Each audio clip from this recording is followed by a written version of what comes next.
এমআরকে এডুকেশনের পক্ষ থেকে তোমাদের সকলকে স্বাগতম জানাই।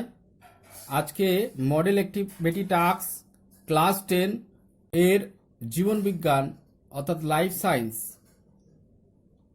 যে কোশ্চেনগুলো দিয়েছে তার সলভ অর্থাৎ প্রশ্নপত্রগুলো যেগুলো দিয়েছে তার উত্তর আমি তোমাদের সামনে তুলে ধরছি, তোমরা ফলো করো। এটা পার্ট 3। প্রশ্নটা দেখো, নিম্নলিখিত বৈশিষ্ট্যের উপর ভিত্তি করে যৌন জনন ও অযৌন জননের মধ্যে পার্থক্য নিরূপণ করো।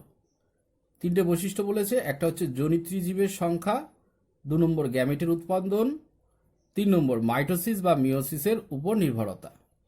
2 নম্বর প্রশ্ন, কোন কোন প্রাণী কোরকোদ্গম প্রক্রিয়ায় জনন সম্পন্ন করে, বক্তব্যটির যথার্থতা বিচার করো। প্রথম প্রশ্ন যেটা বলেছে অযৌন জনন ও যৌন জননের মধ্যে পার্থক্য নিরূপণ করো। 3টে পয়েন্ট, একটা জনিত্রী জীবের সংখ্যা, 2 নম্বর গ্যামেট উৎপাদন, 3 নম্বর মাইটোসিস ও মিওসিসের উপর নির্ভরতা। এখানে অযৌন জনন লিখেছি, এখানে যৌন জনন লিখেছি। এবার দেখো পার্থক্যগুলো পুরো স্ক্রিনের সামনে তোমার তুলে ধরেছি, তোমরা স্ক্রিনশট করেও টুকে নিতে পারো অথবা বুঝে নিতে পারো। জনিত্রী জীবের সংখ্যা, অযৌন জনন, জনিত্রী জীবের সংখ্যা 1টি, যৌন জনন জনিত্রী জীবের সংখ্যা 2টি। তাহলে জনিত্রী জীবের সংখ্যাটা হয়ে গেল। 2 নম্বর গ্যামেট উৎপাদন, অযৌন জনন, অযৌন জননে গ্যামেট উৎপাদন হয় না। যৌন জনন, যৌন জননে পুংগ্যামেট ও স্ত্রী গ্যামেট দুটো সৃষ্টি হয়। তাহলে গ্যামেট উৎপাদন হয়ে গেল। 3 নম্বর মাইটোসিস ও মিওসিসের উপর নির্ভরতা। এই প্রকার জননে কেবল মাইটোসিস কোষ বিভাজন ঘটে। যৌন জনন, এই প্রকার জননে গ্যামেট উৎপাদন কালে মিওসিস এবং জাইগোট থেকে অপত্য জীব উৎপাদনকালে মাইটোসিস কোষ বিভাজন ঘটে। অযৌন জনন ও যৌন জননে যে 3টে পয়েন্ট দিয়েছি সেই 3টে পয়েন্ট তোমাদের সামনে তুলে ধরলাম। 2 নম্বর প্রশ্নটা কি বলেছিল, কোন কোন প্রাণী কোরকোদ্গম প্রক্রিয়ায় জনন সম্পন্ন করে, এই বক্তব্যটি যথার্থতা বিচার করো। এখানে কি লিখেছি, ইস্ট ও হাইড্রা কোরকোদ্গম প্রক্রিয়ায় জনন সম্পন্ন করে, এটা লিখবে। তারপর ইস্টের কোরকোদ্গম, ইস্ট এককোষী ছত্রাক, ইস্টের অসমান বিভাজনের ফলে একটি ক্ষুদ্র কোরক বা বাট সৃষ্টি হয়। কোরকটি মাতৃদেহে সংলগ্ন থাকে, পরে মাতৃদেহ থেকে বিচ্ছিন্ন হয়ে অপত্য মানে সন্তান ইস্ট গঠন করে। কখনো কখনো ইস্টের কোরকটি বারবার বিভাজিত হয়ে টরুলা গঠন করে। ইস্টের এই রকম দশাকে টরুলা দশা বলে। তাহলে ইস্টের কোরকোদ্গম বললাম। এরপর আসছে হাইড্রার কোরকোদ্গম। হাইড্রার দেহের বাইরের দিকে কোরক সৃষ্টি হয়। কোরকটি বৃদ্ধি হলে কোরকের মুখছিদ্র ও তাকে বেষ্টন করে কোষিকা সৃষ্টি হয়। কোরকটি মাতৃদেহ থেকে বিচ্ছিন্ন হয়ে অপত্য হাইড্রার সৃষ্টি করে। তোমার প্রশ্নের উত্তর হয়ে গেল। 2 নম্বর প্রশ্ন, সপুষ্পক উদ্ভিদের ক্ষেত্রে নিষেক এবং নতুন উদ্ভিদের গঠন কিভাবে হয় তা একটি রেখাচিত্রের সাহায্যে উপস্থাপন করো। ইতর পরাগযোগের 2টি অসুবিধা লেখো। এটা আর একটা প্রশ্ন। প্রথম প্রশ্ন, সপুষ্পক উদ্ভিদের ক্ষেত্রে নিষেক এবং নতুন উদ্ভিদের গঠন কিভাবে হয় তা একটি রেখাচিত্রের সাহায্যে উপস্থাপন করো। এই প্রশ্নের উত্তর আলোচনা করছি। এখানে দেখো লিখেছি পরাগ রেণু। এবার রেখাচিত্রটা লিখেছি, অ্যারো দেবে। পরাগ রেণুর পর কি আসছে, পরাগ রেণু গর্ভমুণ্ডে স্থানান্তরিত। তাহলে পরাগ রেণু, তারপর পরাগ রেণু গর্ভমুণ্ডে স্থানান্তরিত, তারপর অ্যারো স্ত্রী গ্যামেট সৃষ্টি হবে, তারপর অ্যারো পুংগ্যামেট ও স্ত্রী গ্যামেট পরাগযোগ ঘটবে, মানে যেটাকে বলে পরাগ মিলন। তারপরে নিষেক ও জাইগোট গঠন করবে, তারপরে অ্যারো দিয়ে ভ্রূণ গঠন করবে, তারপরে বীজ বা ফল গঠন করবে। এরপরেই অঙ্কুরোদ্গম ঘটবে এবং শেষে শিশু উদ্ভিদের জন্ম। এই হচ্ছে তোমার রেখাচিত্র। এরপরের যে প্রশ্নটা বলেছে ইতর পরাগযোগের দুটি অসুবিধা উল্লেখ করো। এখানে ইতর পরাগযোগে দুটি অসুবিধা আলোচনা করেছি।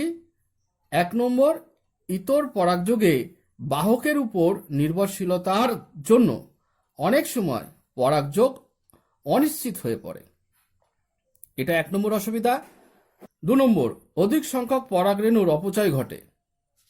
3 নম্বর প্রশ্ন, মাইক্রো প্রোপাগেশন পদ্ধতিতে পৃথকীকৃত কোষ বা কলার ছোট টুকরো থেকে কিভাবে এমব্রয়েড তৈরি হয় তা ব্যাখ্যা করো, জননের গুরুত্ব লেখো। এর দুটো প্রশ্ন। প্রথম প্রশ্নটা, মাইক্রো প্রোপাগেশন পদ্ধতিতে পৃথকীকৃত কোষ বা কলার ছোট টুকরো থেকে কিভাবে এমব্রয়েড তৈরি হয় তা ব্যাখ্যা করো। প্রথমে এই প্রশ্নের উত্তর লিখতে গেলে আগে মাইক্রো প্রোপাগেশন বিষয়টা আগে জানতে হবে, তারপর। তাই আমি লিখেছি মাইক্রো কথার অর্থ হলো অতি ক্ষুদ্র। এখানে পৃথকীকৃত কোষ বা কলার ছোট টুকরোকে বোঝায়। ক্ষুদ্র টুকরোটিকে বিশেষ কর্ষণ দ্রবণে বৃদ্ধি ঘটানো হয়। কর্ষণ দ্রবণটি পরিপোষক এবং অক্সিন ও সাইটোকাইনিন হরমোন দিয়ে তৈরি করা হয়।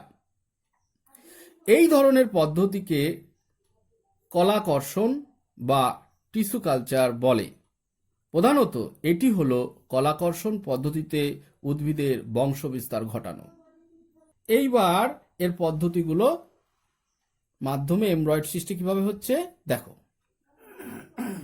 এখন মাইক্রোপ্রোপাগেশন পদ্ধতিটি হলো 1 নম্বর, উপযুক্ত উদ্ভিদ, অঙ্গ, কলা, কোষ, মুকুল ইত্যাদি নির্বাচন করতে হবে। তারপর 2 নম্বর, তারপর কালচার মাধ্যমে রেখে উপাদানটিকে বৃদ্ধি ঘটানো হবে। এইভাবে ক্যালাস গঠিত হবে। কি গঠিত হবে? ক্যালাস। তাহলে কালচার মাধ্যমে রেখে উপাদানটিকে বৃদ্ধি ঘটানো হবে, আর এইভাবেই ক্যালাস গঠিত হবে। ক্যালাস গঠিত হলো। এইবারে পয়েন্ট দেখো, ক্যালাসের বৃদ্ধি ঘটিয়ে এমব্রয়েড গঠিত হবে। ক্যালাস যখন বৃদ্ধি হবে অটোমেটিক্যালি তারপরেই এমব্রয়েড গঠিত হবে। ক্যালাসের বৃদ্ধির পরবর্তী দশা এমব্রয়েড দশা, মানে এমব্রয়েড গঠন। এরপরে এই অবধি শেষ। আমি স্টার মার্ক দিয়ে আরেকটা পয়েন্ট লিখেছি যেটা তোমাদের জানার ইচ্ছা থাকতে পারে, সেটাই জন্য। এরপর এমব্রয়েড থেকে অসংখ্য প্লান্টলেট সৃষ্টি হয়। এমব্রয়েড থেকে কি সৃষ্টি হয়? অসংখ্য প্লান্টলেট সৃষ্টি হয়। ওকে। একই সাথে আরেকটা প্রশ্ন দিয়েছে, জননের গুরুত্ব উল্লেখ করো। তো আমি লিখেছি দেখো, জননের গুরুত্ব 1, 2, 3, 4টে পয়েন্ট দিয়ে। পুরোটা তোমার সামনে তুলে ধরেছি, ভালো করে দেখে নাও। 1 নম্বর, অস্তিত্ব বজায় রাখা আলোচনা। জীবজগৎ জনন পদ্ধতির দ্বারা বংশধর উৎপত্তির মাধ্যমে নিজেদের অস্তিত্ব বজায় রাখে। জীবজগৎ কি করে? জনন পদ্ধতির মাধ্যমে বা দ্বারা বংশধর উৎপত্তির মাধ্যমে নিজেদের অস্তিত্বটিকে বজায় রাখে। 2 নম্বর, সংখ্যা বৃদ্ধি আলোচনা কি বলছে? জননের মাধ্যমে জীব নিজ প্রজাতির সংখ্যা বৃদ্ধি করে। 3 নম্বর, ধারাবাহিকতা বজায় রাখা। জননের মাধ্যমে জীব তার বংশানুক্রমিক ধারাকে বজায় রাখে বা বাঁচিয়ে রাখে। ধারাবাহিকতা বজায় রাখা হলো। আর 4 নম্বর কি বলছে? জীব জগতে ভারসাম্য রক্ষা করা। কিভাবে রক্ষা করে? জননের ফলে জীবের মৃত্যুজনিত সংখ্যা হ্রাস পূরণ করে। ফলে পৃথিবীতে জীব জগতের ভারসাম্যটা কি করে? বজায় রাখে। এই হচ্ছে টোটাল জননের 4টে পয়েন্ট। পার্ট 3-র 4 নম্বর ও শেষ প্রশ্ন। 4 নম্বর প্রশ্নটা দেখো, রেখাচিত্রের সাহায্যে একটি ফার্নের যৌনক্রম ব্যাখ্যা করো। তা রেখাচিত্র আমি করেছি যতটা পেরেছি। টোটালটা দেখো, এখান থেকে রেণুধর থেকে সৃষ্টি হয়েছে। অ্যারোটা দেখো 2n, এইভাবে অ্যারো গিয়ে রেণুস্থলী 2n, তারপর রেণু মাতৃকোষ 2n, তারপর মিওসিস, তারপর রেণু n ভেঙে যাচ্ছে হ্যাপ্লয়েড, তারপর লিঙ্গধর দেহ n, তারপর স্ত্রীধানী n, তারপর থেকে আসছে ডিম্বাণু, এরপর নিষেক হচ্ছে পুংগ্যামেট আর স্ত্রীগ্যামেটের। এর ফলে নিষেকের ফলে কি উৎপন্ন করছে? জাইগোট। আর এটা একটা পুরো চক্রাকারে ঘটছে। ছবিটা ভালো করে দেখে নাও, খাতায় তুলে নাও। এইবার ব্যাখ্যা করো। আমি তাই আলোচনা করেছি, যেটা যেভাবে বললাম ঠিক সেইভাবেই আলোচনা আছে। ব্যাখ্যাটা দেখো, ফার্নের জীবনচক্রে সুস্পষ্ট যৌনক্রম উপস্থিত। ফার্নে মূল উদ্ভিদদেহ রেণুধর এবং ডিপ্লয়েড ব্র্যাকেটে 2n প্রকৃতির হয়। রেণুধর 2n প্রকৃতির। রেণুধর উদ্ভিদদের রেণুস্থলিতে রেণু সৃষ্টি হয়। ডিপ্লয়েড রেণু মাতৃকোষ 2n মিওসিস প্রক্রিয়ায় হ্যাপ্লয়েড রেণু উৎপন্ন করে। রেণুস্থলী রেণু মাতৃকোষ মিওসিস রেণু উৎপাদন করে। রেণু অঙ্কুরিত হয়ে হ্যাপ্লয়েড লিঙ্গধর দেহ সৃষ্টি করে। লিঙ্গধর উদ্ভিদে পুংধানী বা স্ত্রীধানী উৎপন্ন করে। লিঙ্গধর উদ্ভিদে পুংধানী ও স্ত্রীধানী উৎপন্ন করে। পুংধানীতে শুক্রাণু N আর স্ত্রীধানীতে ডিম্বাণু N সৃষ্টি হয়। নিষেক হয়। তারপর নিষেকের ফলে শুক্রাণু ডিম্বাণুর মিলন ঘটে এবং ভ্রূণাণু মানে 2n বা জাইগোট উৎপন্ন হয়। কি উৎপন্ন করছে? জাইগোট উৎপন্ন করছে। তারপরে তাহলে জাইগোট থেকে কি উৎপন্ন করছে? ভ্রূণ, এবং ভ্রূণ থেকে উৎপন্ন করছে রেণুধর দেহ উৎপন্ন করছে, অর্থাৎ 2n উৎপন্ন করছে। তাহলে ছকটা কি বলছে? আর একবার বলছি, দেখো, রেণুধর 2n, তারপর রেণুস্থলী আসছে 2n, তারপর রেণু মাতৃকোষ 2n, এটা মিওসিস হচ্ছে, মিওসিসে রেণু উৎপন্ন করছে, এটা হচ্ছে হ্যাপ্লয়েড, ডিপ্লয়েড থেকে হ্যাপ্লয়েড, তারপর লিঙ্গধর দেহ, তারপর স্ত্রীধানী, তারপর ডিম্বাণু, সেই সাথে পুংধানী আর শুক্রাণু মিলন ঘটছে, নিষেক এর ফলে জাইগোট উৎপন্ন করছে, আবার পুনরায় রেণুধর দেহ। ঠিক আছে, এই পুরো প্রক্রিয়াটা হচ্ছে, এটা হচ্ছে ফার্নের যৌনক্রম। ক্লাস 10-এর জীবন বিজ্ঞানের পার্ট 3-র মডেল অ্যাক্টিভিটি টাস্কের যে কোশ্চেনগুলো ছিল তা সম্পূর্ণ আলোচনা করলাম। তোমাদের কেমন লাগলো তা কমেন্টে জানিও, সেই সাথে লাইক দিও।